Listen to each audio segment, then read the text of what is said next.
The restaurant's private dining room buzzed with satisfied laughter, the kind that follows expensive food and forced smiles. Silverware, clinked wine glasses shimmered under candlelight when Veronica's voice sliced through it all, unreplacing. "You, on Monday," she announced, her smile. Flawless veneers gleaming, a weapon disguised as confidence. "The boss loves me." I didn't react. Instead, I slid the crystal salt shaker across the mahogany table, watching it catch the light while I chose my words carefully. "Which boss? Because I bought the company last week. HR doesn't even have your paperwork." Did she really think she could hijack my family dinner announcement? She was stealing my job and not realize she had just declared war on the person now signing every paycheck at Meridian Technologies. The room froze. Forks hovered mid-air, wine glasses paused inches from lips. My husband. Daniel stared at me, his face trapped between confusion and dread across the table. Veronica's triumphant grin flickered like a bad connection, struggling to survive. "What do you mean?" Her voice jumped an octave. "You bought the company." I dabbed my lips with a linen napkin, calm, unrushed. "I mean that, as of last Tuesday, I own 87% of Meridian Technologies." Silence hit harder than sound. "The deal closed while you were busy cozying up to middle management and planning your little coup shares." Shifted breaths sharpened my mother-in-law. Grace set her champagne flute down with a brittle clink. Richard's eyebrows crept toward his thinning hairline. Marcus just stared, mouth open. "That's impossible," Veronica choked. "Mr. Harrison would have told me we had lunch 3 times this week." "Tom Harrison?" I pulled out my phone and scrolled slowly. "The same Tom Harrison, who's been desperately trying to keep his job since the acquisition. I asked, the one feeding you promises he doesn't have the authority to keep." I found the email and read it aloud. "Dear Miss Turner, despite the ownership transition, I remain committed to stability in middle management. However, all hiring decisions now require owner approval. Best regards, Tom." "Middle management?" Veronica's voice cracked. "He was senior vice president," I corrected. "Now he's regional sales coordinator. A bit of a demotion, but he's lucky to still have a desk." Daniel finally spoke. "Madeline, why didn't you tell me you were buying Meridian?" I turned to him, to the man who spent 6 months telling me I should be grateful for my position, lucky to survive 3 rounds of layoffs. "When would I have told you," I asked quietly, "during one of your lectures about being nicer to Tom Harrison? Or while you suggested I help Veronica get an interview? This is about me." Veronica snapped, standing abruptly, her chair scraping the floor. "You've always been jealous." "Jealous?" I laughed, genuinely amused at what your 2 failed MLM schemes, your 3 months at that boutique before they caught you stealing, your influencer phase with 500 bot followers. "How dare you?" she hissed, turning to Daniel. "Are you going to let her talk to me like this?" Daniel looked trapped. "Maddie, you bought your company." "Our company," I corrected, "though are as generous since you've never shown interest in my career. Unless it interfered with family dinners." Marcus cleared his throat. "Wait. Veronica, didn't you say Madeline was getting fired? That's why you were taking her job?" Everything clicked. "Let me guess," I said smoothly. "Tom told you I was on the chopping block, promised he'd slide you right into my role, senior technical analyst, right?" Veronica said nothing. "Here's what actually happened." I refilled my wine glass. "Tom Harrison has been trying to push me out for 2 years, not because of performance.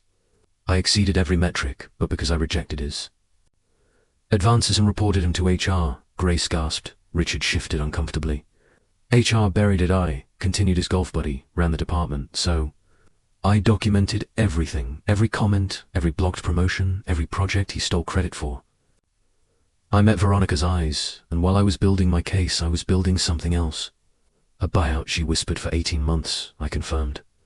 I found investors, negotiated with the board, closed the deal while Tom was having lunch with you, promising you my job." I pulled up another document. "Now let's review your qualifications. Bachelor's degree in computer science, no master's in data analytics, no certifications, no tech experience, unless we count that week.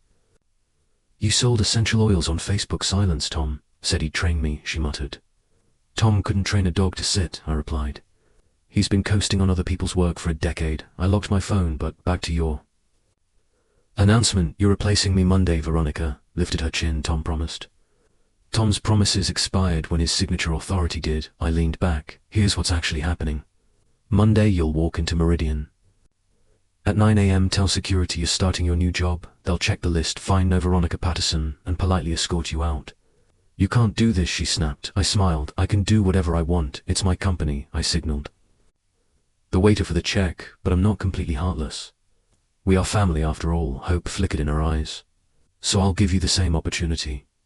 I give all applicants submit your resume through our website if you meet the minimum qualifications. For any open position, HR will contact you for an interview. What positions are open, she asked.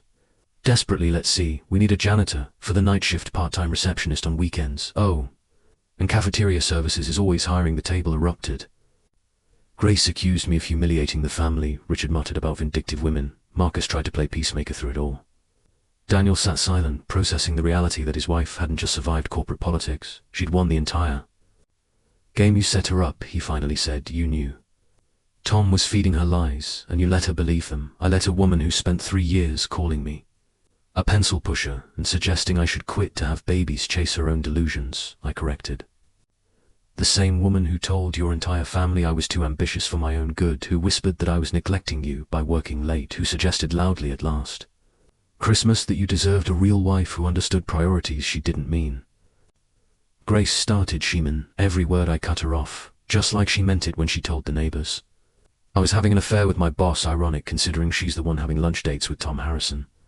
Veronica's face flushed. Those were professional meetings in hotel restaurants with wine, ending with him walking you to your car and lingering goodbyes. I shook my head. I have security footage, Veronica. Another perk of owning the company, access to all the cameras in our parking garage. You spied on me. I monitored my facilities for security purposes and happened to notice an unauthorized visitor having repeated meetings with an employee under investigation for harassment.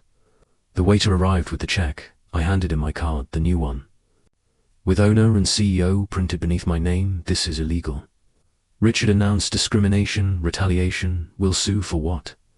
I asked mildly, not hiring an unqualified applicant who hasn't even applied, refusing to honor promises made by an employee without authority, or maybe for buying a company with my own money and running it as I see fit. I signed the receipt and stood. Here's some free advice.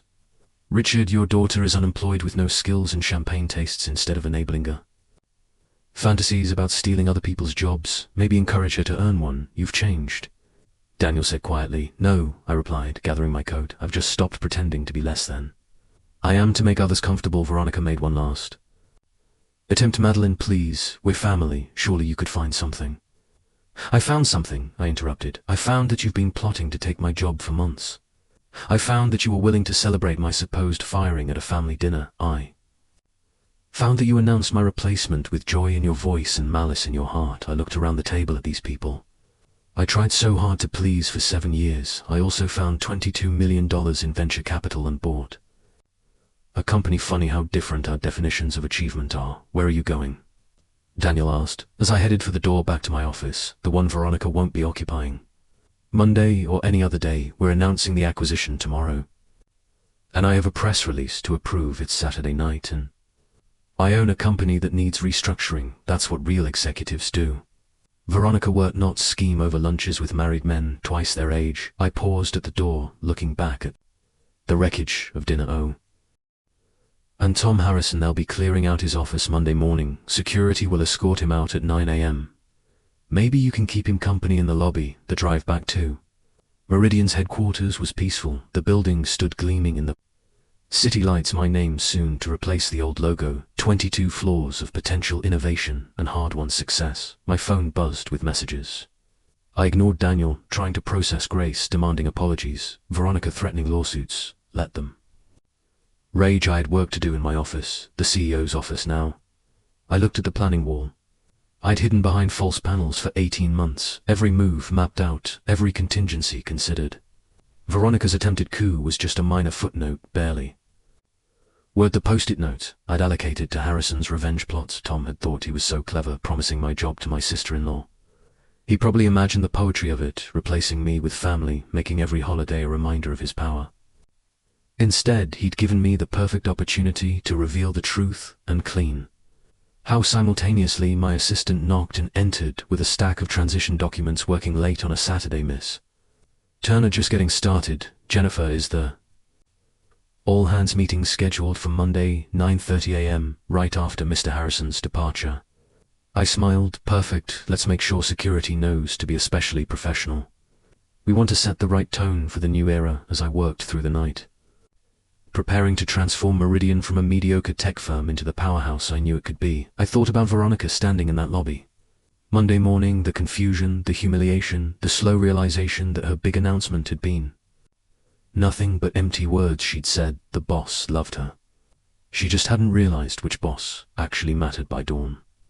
I'd approved the press release, finalized the restructuring plan, and sent offer letters to 3 brilliant developers Tom had driven away. Meridian Technologies was about to become everything I'd envisioned in Veronica. She'd learned what I'd known for years. You don't get handed success at family dinners. You earn it in offices at 3 a.m. in boardrooms facing down doubters. In moments when you choose to buy the company rather than beg for recognition from men who will never give it. She had announced she was taking my position. Instead, she'd simply shown everyone at that table exactly why she never could. Monday morning it came faster than expected. I arrived at 7 a.m. to find Tom Harrison already in the lobby, security box in hand, arguing with Currents about misunderstandings and authorization. At 9 a.m. sharp, Veronica walked through the revolving doors in her new suit, head high, confidence radiating. She marched to the security desk, announced herself, and waited for her moment of triumph. The girl's polite confusion was almost painful. To watch the checking of lists, the apologetic shrugged the suggestion that perhaps she was at the wrong building. Tom noticed her, then his face cycling through relief, hope, and finally understanding, as security firmly escorted him toward the exit. Their eyes met across the marble lobby, 2 conspirators realizing their plots had failed before it began. I watched from the mezzanine, coffee in hand, as my sister-in-law and my former tormentor were politely but firmly removed from my building. Below, employees streamed in for the all-hands meeting, where they'd learn about new ownership, new opportunities, and a new zero-tolerance policy for harassment and nepotism. Veronica looked up just before exiting our eyes. Meeting across 2 floors and a lifetime of different choices, I raised my coffee cup in a small salute. She'd announced she was replacing me, but some positions can't be stolen, only earned. And that was a lesson worth teaching, even if it came with a side of family drama. My phone buzzed. "Daniel, we need to talk," I typed back in my office top floor. Ask for the CEO time to see if my marriage could survive my success as well as it had weathered my struggles, but either way, Meridian Technologies was mine, and nobody, not Tom Harrison, not Veronica, not even my well-meaning but misguided husband, would make me pretend otherwise. The boss did love Veronica, just not the boss she'd thought and not in the way she'd hoped.